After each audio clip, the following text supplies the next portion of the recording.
Aujourd'hui, c'est le grand jour. Brahim marie Fatma, sa troisième fille. Tandis que la mariée se prépare, entourée seulement par ses sœurs et ses cousines, la famille du marié, venant d'un autre village de la montagne, à une trentaine de kilomètres d'ici, est accueillie comme il se doit par Brahim et sa famille.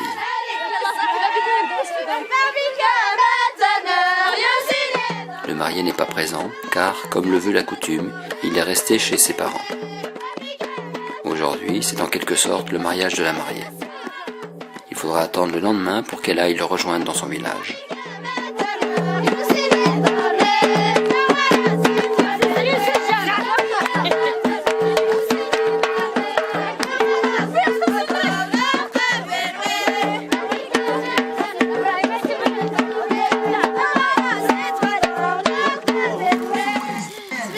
Une femme, spécialiste de la préparation des mariés et payée pour cela, s'affaire autour de Fatma.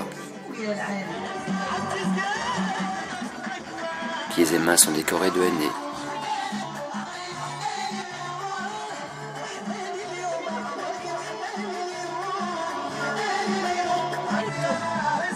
Le visage maquillé laisse apparaître une jeune femme méconnaissable pour qui a l'habitude de la côtoyer dans le village. Autour d'elle, les femmes de la famille et les amis participent à cette véritable cérémonie.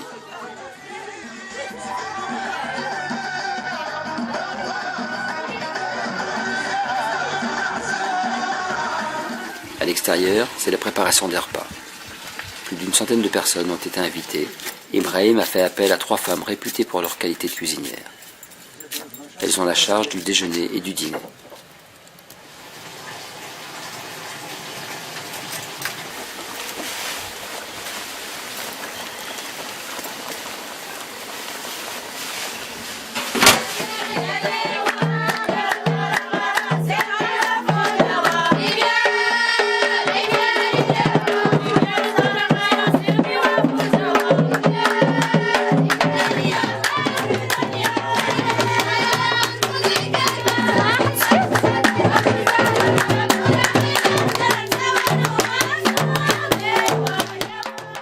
Cette journée qui s'étire en longueur voit Brahim un peu triste de voir sa fille quitter la maison familiale.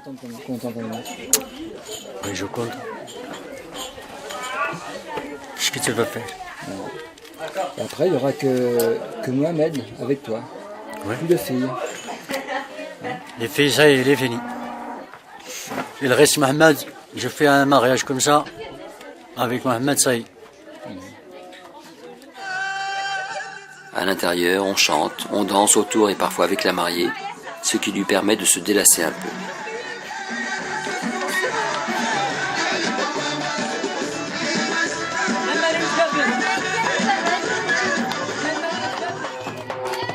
Venu de Rabat, il y a là son cousin Youssef. Bien que vivant en ville depuis sa naissance, il aime revenir ici, dans ce village, berceau de sa famille.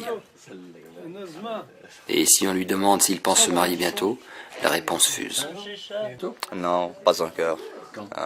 Parce que j'aimerais la vie, j'aimerais vivre seulement sans des responsabilités pour une femme. Après, Inch'Allah, je pense à 30, 32, 34, Inch'Allah. Je pense que je dois Inch'Allah, je dois marier. Ah oui. Pour autant, Youssef envisagerait-il de vivre ici ? Moi, je pense pas. Parce que c'était très difficile. C'est très difficile pour faire ça et pour vivre ici. Mohamed, je pense, elle va vivre ici parce que elle a déjà parti d'ici, à la ville, à Marrakech. Après, elle est partie à Fès, travail. Ça fait longtemps, mais toujours, elle fait un retour à la pointe de ce village. Moi, je pense, je peux pas vivre ici parce que j'ai rien qu'on pour faire. J'ai rien connu. Ah oui. Non, il est beau ici. Tu prendras la suite de ton La père. ville, la dérangement, les voitures, les moutons. Ici, il est beau. C'est bien là. C'est bien. La nature. Ouais. Tu resteras ici. Je vais rester sur le travail avec mon père. Donc, Ibrahim, c'est le responsable ici, qui a commencé la traduire. Donc, Mohamed, c'est le fils. Il veut commencer ça, Inch'Allah, après Ibrahim. Il va être un grand vieil et il va passer à l'autre vie. Et donc, juste là, il va commencer ça. Pour prendre une expérience, pour satisfaire les besoins futurs, Inch'Allah. Ah oui, c'est lui qui va continuer, Inch'Allah. C'est pas moi. Moi, je vais retourner ici après. Je vais commencer j'être un vieil homme en retraite. Tu retrouveras ton cousin. Ah oui, je retrouverai mon cousin qui va m'aider pour m'a donner des informations pour cette vie ici. Parce que je dois être. Là, tu connais. Ah oui. C'est bon.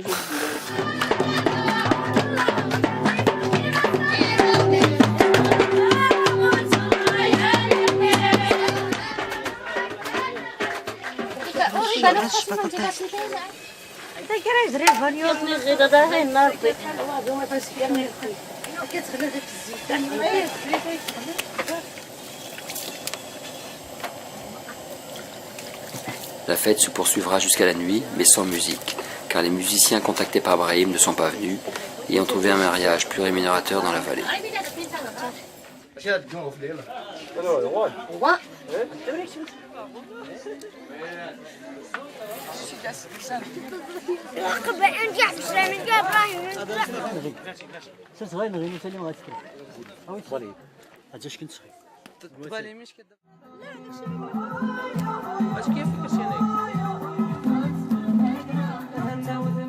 Le lendemain matin, c'est la séparation. Fatma quitte sa famille.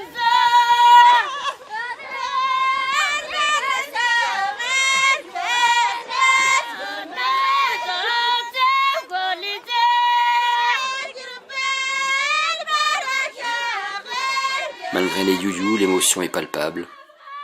Et sous son voile rouge traditionnel, la jeune mariée ne peut s'empêcher d'essuyer une larme furtive.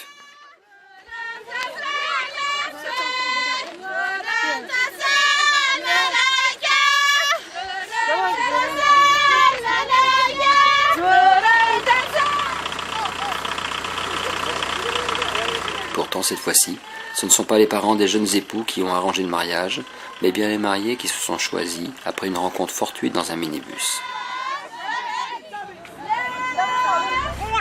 Dans quelques jours, après la fête dans la famille de son jeune époux qu'elle va rejoindre maintenant, Fatma ira habiter à Rabat.